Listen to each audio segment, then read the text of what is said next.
કરેલું હતું, ગાડી બાઇક લઈને આવતા હતા, થોડું કાવું માર્યું.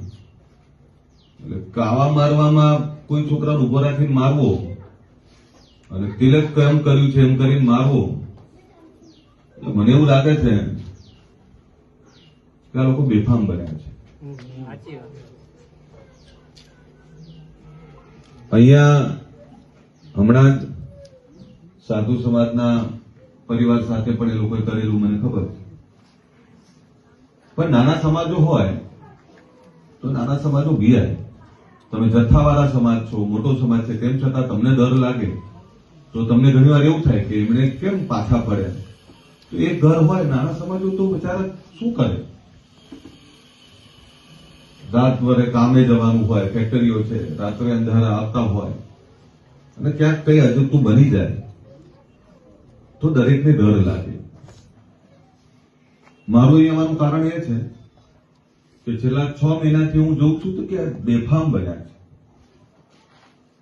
અને બેફામ બની લગ્નના વરઘોડા નહીં કાઢવા દેવાના, વાસમાં આવીને ગાળો દેવાની. આ દીકરી કહ્યું કે અમારી હાજરીમાં બેફામ ગાળો બોલે અને પછી એવું કે અમે તમને ક્યાં બોલીએ છીએ. તો કોઈ લેડીઝની સ્ત્રીની હાજરીમાં ગાળો બોલતા શરમ નહીં આવતી?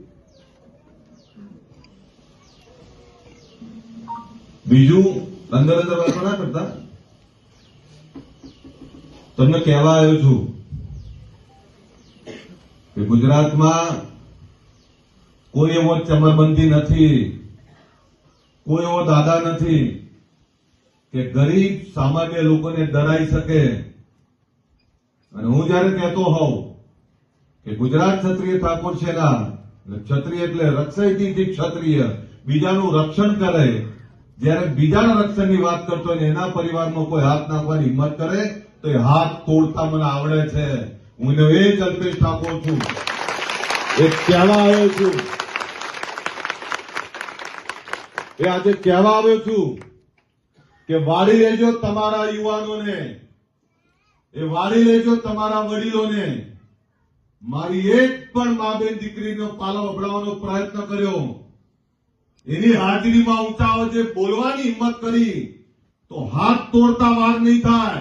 આ એ જ અલ્પેશ ઠાકોરજી કહેવા આવ્યો છું. અને પોલીસને કહેવા આવ્યો છું, તમારું કામ છે લોકોના જાનમાલની રક્ષા કરવાનું, લોકોને રક્ષણ આપવાનું. કોઈ અસામાજિક તત્વ કોઈ પણ સમાજનો હોય, કોઈ પણ સમાજનો હોય, એને પાડી દો. પણ સામાન્ય ગરીબ લોકોને ડરાવવાનો કોઈ પ્રયત્ન કરતો હોય તો એને આજે નથી ચલાવવાનો, કાલે નથી ચલાવવાનો. મને તમારી ડર શું છે કે છેલ્લા 6 મહિનાથી એ લોકો જે રીતે બેફામ બન્યા છે. કાલે કોઈ દીકરો કંપનીમાંથી પાછો આવતો હોય, રસ્તો તૂટેલો છે, મેં જોયો છે, અને ત્યાં બાઇક આમથી અમને કાવું માર્યું હોય અને એવી સામાન્ય બાબતમાં ચાંદલો કેમ કર્યો છે, એ ચાંદલો કેમ કર્યો છે એ બાબતમાં એને મારે અને એને પછી છોડાવવા જાય એટલે એના ઉપર એક કેસ થાય, પેલા ઉપર એક કેસ થાય. આ કયા કાયદાની વાત કરીએ છીએ આપણે? અને છેલ્લા 6 મહિનાથી અહીંયા સાધુ પરિવારને મારે, અહીંયા સામાન્ય પરિવારને મારે. ઠાકોર સમાજ આટલો મોટો સમાજ, જો એને ડરાવે તો નાના સમાજ તો શું કરે બિચારા? એટલે પોલીસને કહું છું, તમારી જવાબદારી છે. જે કઈ સામાજિક તત્વો છે તળિયા તોડી નાખો. શેના માટે બેઠા છો? અને તમને કહેવાયો છું, રાતના 2 વાગે પણ જો તમને કોઈ હેરાન કરવાનો પ્રયત્ન કરે, મને આવતા અડધો કલાક થશે અમદાવાદથી, હું અડધી રાતે પણ આવીશ. આ કહેવા આવ્યો છું તમને. અને આયોજન કરો 10-15 દિવસમાં ગામના ચોકમાં ગરબાનું આયોજન કરો. હું કોઈ દિવસ ગરબા ગાવા નહીં નીકળ્યો, પણ આ ગામના ચોકમાં માના ગરબા કરો, હું ગરબા ગાવા ઈચ્છતા. શું સમજે છે બધા એમના મનમાં? એવું માને છે કે આ નોંધારાટ, આમના માટે કોઈ બોલવાનું નથી.